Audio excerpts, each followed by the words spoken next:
All right, major developments tonight in the massive FISA abuse scandal. We'll start there. Now we are getting one step closer to holding top-level Obama, FBI, DOJ, deep state officials accountable for what is a severe constitutional abuse.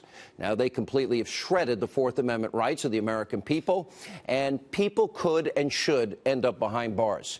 Now, the Attorney General, Jeff Sessions, thankfully, is now saying tonight the Department of Justice will be investigating these FISA abuses. Let's watch. We believe the Department of Justice must adhere to the highest standards in the FISA court. And yes, it will be investigated. And I think that's just the appropriate thing. The Inspector General will take that as one of the matters he'll deal with. Finally, we have been unpeeling this story for over a year, while, of course, the liberal media, they've been lying to you, obsessing over so-called Trump-Russia collusion, which is nothing more, to this point, than a conspiracy theory that they have created out of thin air. There's no evidence.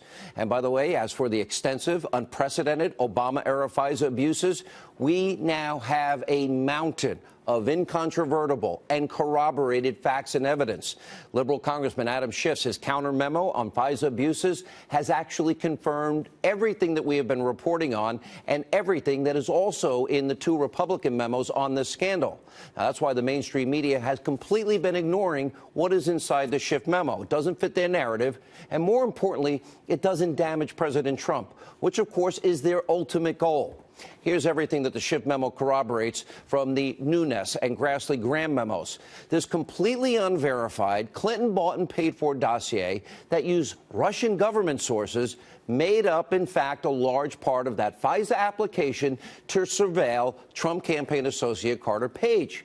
Adam Schiff actually writes that a section of the FISA application references parts of the phony dossier about Carter Page meeting with Russians in Moscow in June of 2016. Page, by the way, is denying these lies and that they've never been proven true. I think Mueller would have arrested him by now, or at least charged him. Now, remember, the Grassley and Graham memo said that the Russian dossier made up the bulk of this FISA application. Now, Schiff didn't say that, but yeah, he admits the dossier was used. And the Schiff memo also corroborates that, in fact, the FBI and the DOJ lied and purposely and maliciously misled a FISA judge about Clinton and the DNC paying over $12 million full of the Russian dossier of unverified lies and propaganda. Can you believe this is happening in our country? Now, Schiff's memo actually quotes a part of the FISA application about the dossier having political motivations. But here's the thing. The application never bothered to mention that it was Hillary or the DNC that paid for that dossier. The FBI knew this, but they purposely hid it from the FISA judge, not rank-and-file FBI, that higher echelon that we talk about. They used it to get a warrant to spy on the Trump campaign. Here's another key point that the Schiff memo confirms, that the FISA application, yeah, they did mention a Yahoo News article by Michael Isikoff that he wrote about Carter Page. Schiff, however, lied about the fact that the judge was never made aware that the source for the Yahoo article was Christopher Steele. Now, the Republican memos, they actually detailed how this is a major problem because that means that the information was never verified by two independent sources, since Steele was the only source. So those are points that the Schiff memo actually confirms. And here are the key facts that the Schiff memo flat out lies about. The congressman claims that the Trump campaign was never spied on. That is a lie, 100% false, and here's why. When the federal government granted a FISA warrant, that gives them access to every one of Carter Page's old emails, old text messages, and they know every phone call he made, which could date back to when he was with the Trump campaign. Now, Schiff claims that former Deputy FBI Director Andrew McCabe, that he never testified that without the dossier, they never would have been a FISA warrant application. But the Schiff memo never offers any proof, which likely means it doesn't exist, and my sources confirm that, in fact, McCabe said that. And Schiff does admit that Steele was fired by the FBI for these media leaks, but what Schiff doesn't say is that Steele lied to the FBI about his media contacts. And the Schiff memo tries to play up Christopher Steele's credibility by saying, well, he's worked with the FBI in the past. Yeah, they just fired him. Here's the problem. Schiff never mentions that Steele was using Russian government sources and that the information was never verified independently by the FBI or the DOJ or by anybody. So it should never have been used for any FISA warrant application at all. And finally, Schiff omits this critical piece of evidence. According to our reporting, the dossier put the FISA application over the top. In other words, we've been telling you that the first time they tried, it failed. The FISA application was denied. But then the dossier, well, they added that to get the help that was needed so they could, quote, get it approved. And then they lied to the judge. And what it all means is now we have 3 congressional memos that prove a key fact. The FBI lied to a FISA judge about Clinton and the DNC financing the dossier, which was filled with uncorroborated Russian lies, and they did it to spy on the Trump campaign. The Attorney General, Jeff Sessions, I'm glad he's moving. He needs to move quickly. Everybody involved needs to be held accountable. We need to restore the rule of law. All right, also breaking tonight, we have more news about Broward County and the Sheriff's Department missing countless warning signs about the Florida school shooter and then utterly failing to properly respond to this deadly rampage. Now, this is one huge, massive, giant bureaucratic failure after another in this case. And Broward County Sheriff Scott Israel, well, he's flat out refusing to take any responsibility. Instead, he's blaming pretty much everybody else. According to reports, this is almost unconscionable. 4 of Sheriff Israel's deputies did not enter the building while the school shooting was happening.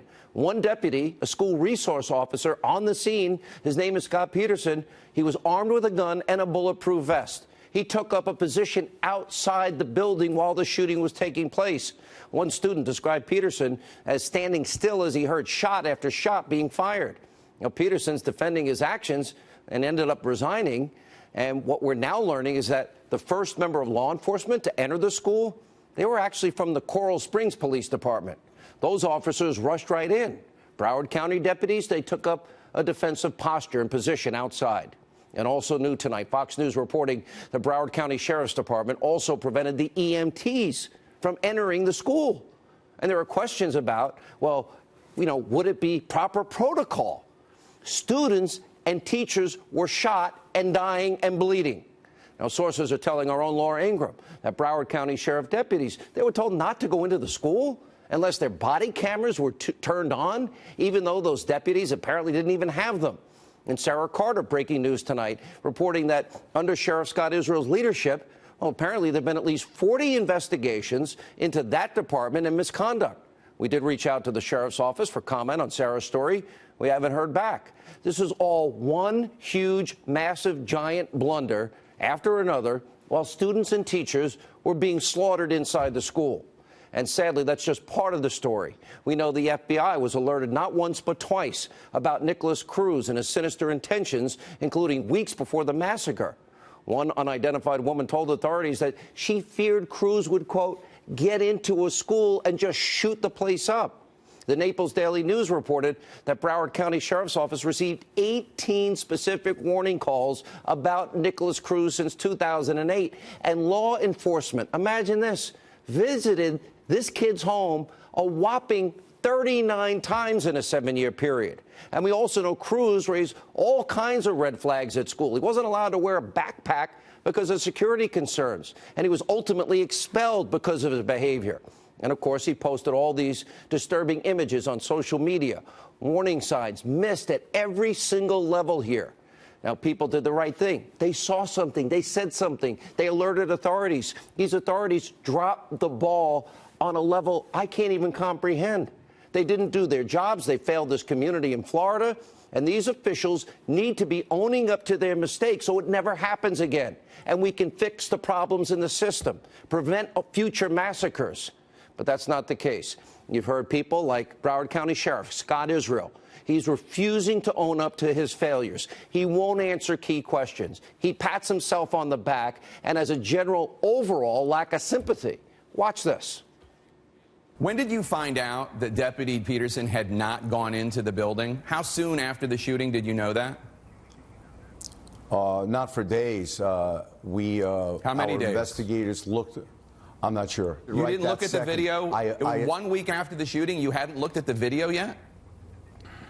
I looked at the video as soon as our investigators, it wasn't my job to look at the video, it was investigators' job to look at the video. The families were at the CNN town hall, and you could have disclosed to them.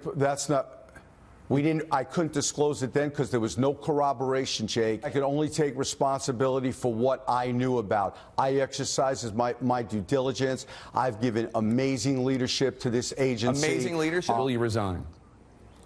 It was a shame. No, of course I won't resign. Do you think that if the Broward Sheriff's Office had done things differently, this shooting might not have happened? Listen, if ifs and buts were candy and nuts, O.J. Simpson would still be in the record books. Obviously, the sheriff is in denial, out of touch with reality. It is why people are now calling on him to resign. Instead of doing everything that we just showed you, Sheriff Israel, he should be apologizing to the victims' families and correcting the issues that didn't stop this mass shooting and his deputies going into that building. Sheriff Israel doesn't appear to be interested in doing any of this. In fact, last week he said that he might not even release the footage showing Deputy Scott Peterson failing to enter the building. Listen to what he says. We're not going to disclose the video at this time, and we may never disclose the video, depending on the prosecution and the criminal case. But what I saw was a deputy arrive at the west side of Building 12, take up a position, and he never went in. Unbelievable. Whatever footage the sheriff has, it should be released to the public. The American people, all of you, and the people of Florida and these families deserve to see it if they want to see it. Now, Sheriff Israel needs to stop trying to save his job, focus on protecting this community that he's supposed to be serving.